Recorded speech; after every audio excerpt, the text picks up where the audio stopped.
And I think it reflects pretty poorly on our sort of therapeutic society that we try to praise people not for moments of strength, not for moments of heroism, but for their weakest moment. It's Ken Harbaugh with Against All Enemies on the MeidasTouch Network. I just had an amazing interview with Josh McLaurin, a state senator in Georgia and JD Vance's former roommate from his law school days.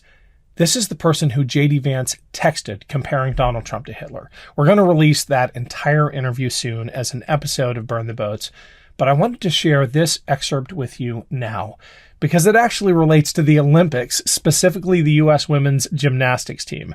Midway through my conversation with Josh, he talked about how vindictive JD Vance is. That brought to mind the time when Vance took a shot at Simone Biles in 2020 for withdrawing from the Olympics to focus on her mental health. Take a listen. This conversation went somewhere I never expected it to, but I'm so glad it did. The weirdest thing to me about JD Vance's projected anger, his outward-facing anger, is how petty it often becomes. The childless cat lady comment, obviously the most famous example of petty anger directed at a whole class of Americans. But then there's this one, and I'm bringing it up now because I'm a huge fan of the women's Olympic team. Here's JD Vance taking a shot at Simone Biles back in 2020 when she decided to step away for mental health reasons. Roll the clip. We've tried to turn a very tragic moment, Simone Biles quitting the Olympic team, into this act of heroism. And I think it reflects pretty poorly on our sort of therapeutic society that we try to praise people not for moments of strength, not for moments of heroism, but for their weakest moments. And look, being an athlete is tough. Being an athlete at that level is incredibly tough. A normal response in this moment would be to say, it's just a shame that she's going through this. It's a shame that she quit. But instead, what our press has done, I think, is turn this into this weird therapeutic moment. Let's praise her for doing this. And I think that's really where the problem here lies.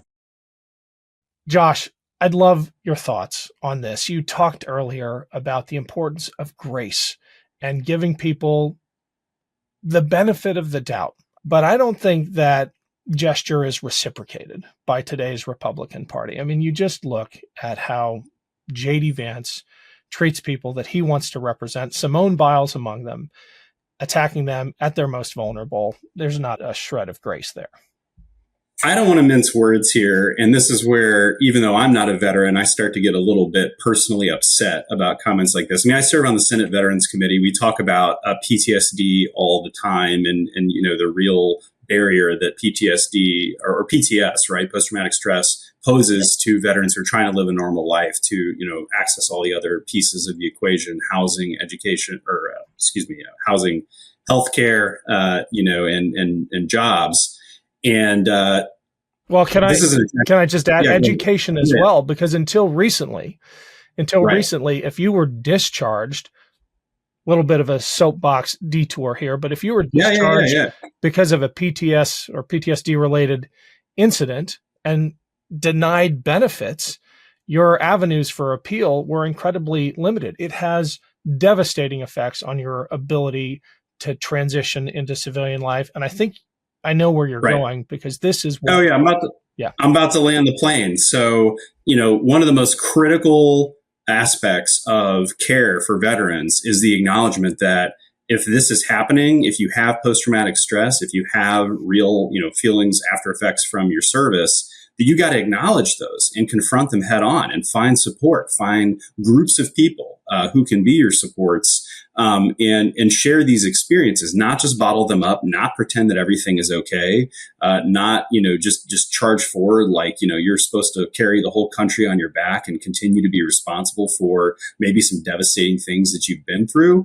I mean, to say that Simone Biles withdrawing because of mental health is a moment of weakness and that somehow America is celebrating that is really a slap in the face of veterans everywhere, because it is directly contrary to the textbook way that people, you know, veterans and everybody else in the country with post-traumatic stress, mental health issues that need treatment, they are they're health issues just like any other physical ailment that require treatment. You wouldn't say if somebody had a broken leg or cancer, that we are celebrating weakness, quote unquote, by giving that person treatment or by giving that person space to heal. I mean, that's unbelievable style rhetoric. And, if it weren't so fashy, I think the focus would be its clumsiness. Again, this idea that a politician who wants to compete on this stage is going to insult millions of people. It's just bad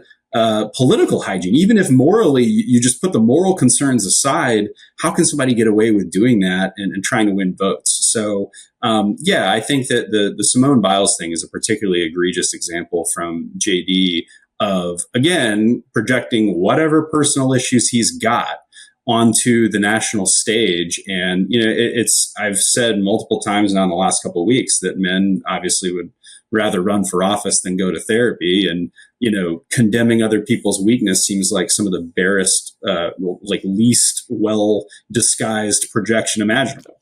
I'm glad you said projection. And again, not going to diagnose Right. JD Vance's own mental state and possible PTS, but the further stigmatization of someone going through a mental health crisis, seeking help for that, has cascade effects. It deters other people from getting help. And I have zero patience for that as a vet. And, I will say directly to the point JD is trying to make about celebrating people's weakness by getting help, some of the bravest things I've seen people in uniform do was get help and talk about it.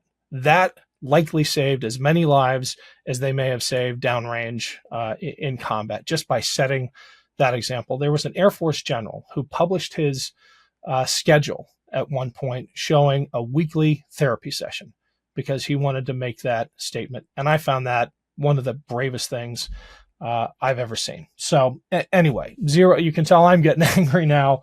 Right. Hopefully righteously angry, because I cannot stand, especially when veterans do that. And JD, as a veteran, needs to be called out by vets like me.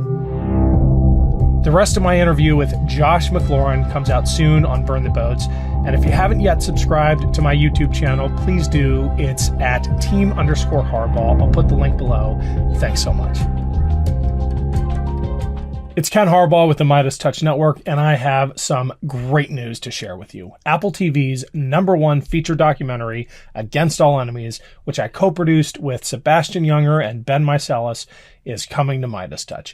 Many of you have seen it already. Thank you for making it such a huge hit. Now this entire MeidasTouch audience can see it for free without commercials for a limited time.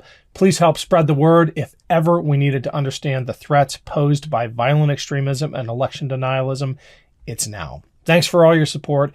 Here's the trailer for the MeidasTouch network premiere of Against All Enemies. 3, 2, 1, go. There are places in our military where we are trained to start and fuel insurgencies. That's the same kind of they've been doing their whole career. Now they're doing it here inside the United States. Anybody who says that this can't happen in a worse way, either they're ignorant or they're part of the problem. Today, domestic terrorism is the greatest terrorist threat facing the United States. The CIA has this tool where they measure levels of insurgency, and if you just apply the tool to the US, we are in an incipient insurgency. You want your house back? Take it! How did I end up on one side of that door, and my fellow veterans, how did they end up on the other side of that door? If you believe the country's under attack, you have a certain set of skills, you're a force multiplier. They're coming. It's going to end up the people versus the government. If you're armed, then you're prepared to defend your family. And if you're not armed, you're dog meat. When you can convince people that their leaders are not valid, then you give them the excuse to overthrow that leadership. And that's not new.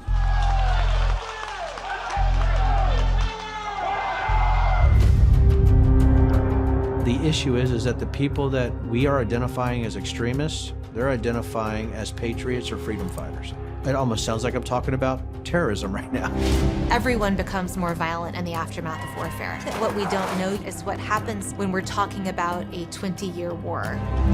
I hope that people are scared, because being scared motivates people. This is how countries fall apart. Oh my God! I could see a civil war. And this fight, it's far from over, and it may never be over. I, Lisa Fon, do solemnly swear the Constitution of the United States against all enemies, foreign and domestic. So help me God. So help me God. So help me God. Love this video? Make sure you stay up to date on the latest breaking news and all things Midas by signing up to the MeidasTouch newsletter at MeidasTouch.com/newsletter.